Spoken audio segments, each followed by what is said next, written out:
Good morning, guys. How you doing? Hope you're doing awesome today. Welcome to my channel, Curtis The Positive Life.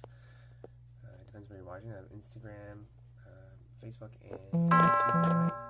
Thanks for watching, guys. Today we're getting to how to be brave. But first, let's say some friends and family. Good morning, Rita. Good morning, London. Good morning, Joy and Brianna. Hope you guys are doing great. Good morning, Steve Talk and Jesse Talk. Thank you guys for watching and supporting me. Good morning, Mom. Sorry. Good morning, Mom. Good morning, Sandra. Hope you're doing great today. Good morning, Roxanne and Tina. Hey, RJ. How you doing today, buddy? Hope you're doing awesome. Thanks. Okay, so let's get into our article today. How to be brave. Throughout the last few years, I've heard the same phrases time and time again. I can't travel alone. Like you, I'm not that brave. I wanted to move there, but I'm too scared. I want to work for myself too, but what if I fail? Before I began noticing this pattern, I never thought of myself as brave. I never went to battle or jumped out of an airplane, and sometimes I squeal when a wasp comes near me. This is actually from someone else, not from me. But sometimes I squeal, and sometimes when a wasp comes near me. I've been diagnosed with panic disorder and generalized anxiety disorder too. So I am definitely not zen. To me, the actions that I've taken, like moving to the other side of the world alone at 21, or deciding to quit my 9-to-5 job to start my own business to travel full-time, weren't brave. These choices weren't rare either. Many people have taken the steps and leaps before me, and many will continue in the future. But for some reason, bravery has been a very common word that onlookers have used to describe me. When I realized this, I began to observe the differences between the people making the comments and I. A lot more were more financially stable than me and more educated than me. And most, rather than me than most. If not all, had no real baggage holding them back. The only difference that I found was that we had different mindsets. Mindset's important. Right here, all that matters. Change everything right there. What I realized was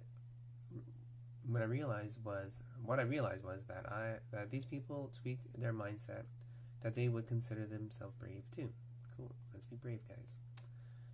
For that reason, I've compiled a list of exercises that anyone can do to help shift their mindset from fearful to brave.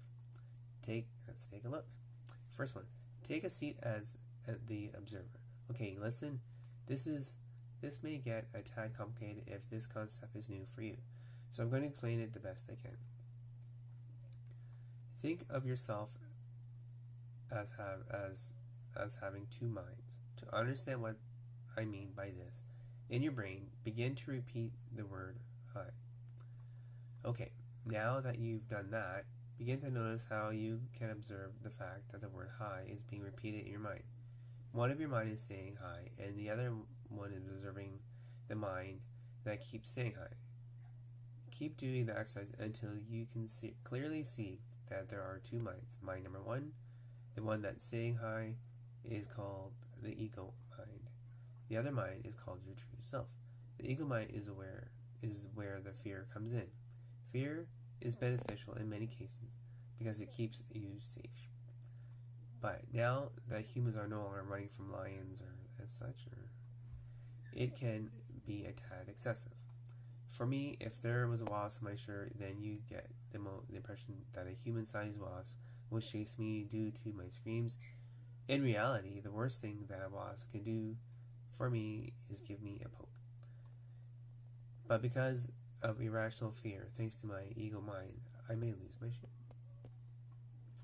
A lot of the times, the ego mind is perceived as situation as harmful, when it is threat-free as brushing the wasp off your shirt and moving on with your day. For me, understanding where fear is coming from helps me to take the steps that I need towards fear. Beginning a daily meditation practice can help me to differentiate the two minds. Also, I would recommend reading The Untethered Soul by Michael A. Stringer if you want some more help grasping this concept. Cool. Meditation is always good. Do it daily, and you should try it too. Uh, become conscious of limiting beliefs. Okay, now that you understand where the heck fear is coming from, it's time to discuss limiting beliefs. On the deathbed, on my deathbed, I don't want to look back and wish that I would have done more of what I wanted to do, but never ended up doing it because of fear. We may have one life, or we may have a bunch, but what we don't know for sure is that this is the only life like this one that we get to live. I want to make this life the best experience I possibly can. To me, that means exploring the world and taking out of the norm risks to create a life of my dreams. To others, it will mean something different. But what's most important, regardless of where your wildest dreams are, is that you don't let fear hold you back from reaching them. Fear can feel debilitating, but you need to become conscious of the fact that the fear that's holding you back from your dream is likely non-rational. Most of the time, all fear is doing is standing in your way. Do you agree? If you agree, let me know in the comments if you think your fear is standing in your way. Would love to know. If you want to be brave and you struggle with fear, I recommend questioning your fear.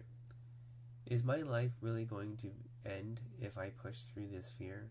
If the answer is no, then perceive the situation as scary is a limiting belief.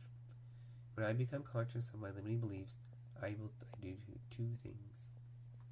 The first step I will take toward limiting belief is that I journal about it. I will write what that limiting belief is, why it's not true, and then I will write a sentence that is the opposite of a limiting belief. Once I've done that, I will repeat the opposite sentence, also known as a positive affirmation, until I begin believing it. This can take a few hours or a few months, but this often works for me.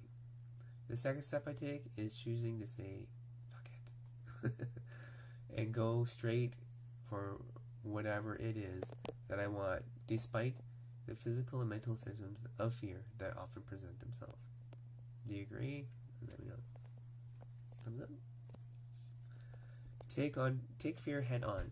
Something that I've realized along the way is that when I push through my fears, I recognize that the other side isn't so scary after all. The knowledge has helped me put one foot in front of the other when my body and mind are screaming at me to stop. I know where the fear is coming from, and I know that it's only limiting me. So the only option from there is to walk through it. Yes, it's extremely uncomfortable, but if you want to live the life of your dreams, the discomfort is necessary. Absolutely. I always commit to getting one step closer to the life of my dreams. When I commit, I do whatever it takes to make sure I see the commitment through. This means that if I need to sit with discomfort of fear for an extended period of time, I will. Cool. But I will not stop. I will not let it stop me.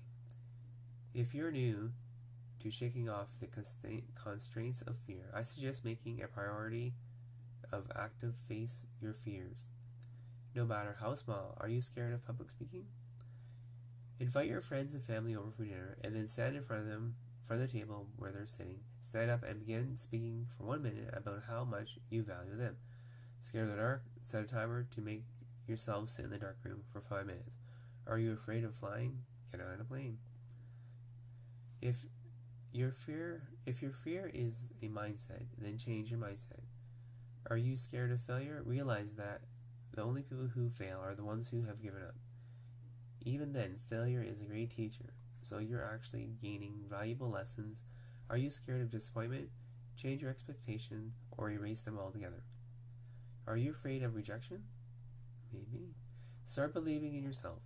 When you believe in yourself, rejection slides off like butter. Bye-bye. When I truly commit to the outcome, fear is just an obstacle, not a dead end. So fear is just an obstacle, guys. Get over it, move forward. Final thoughts. Change your mindset can be tough. I work on adjusting my beliefs daily. I will be doing something for my lifetime despite the challenges that come with transforming my beliefs. I know that up-leveling my mindset is worth it.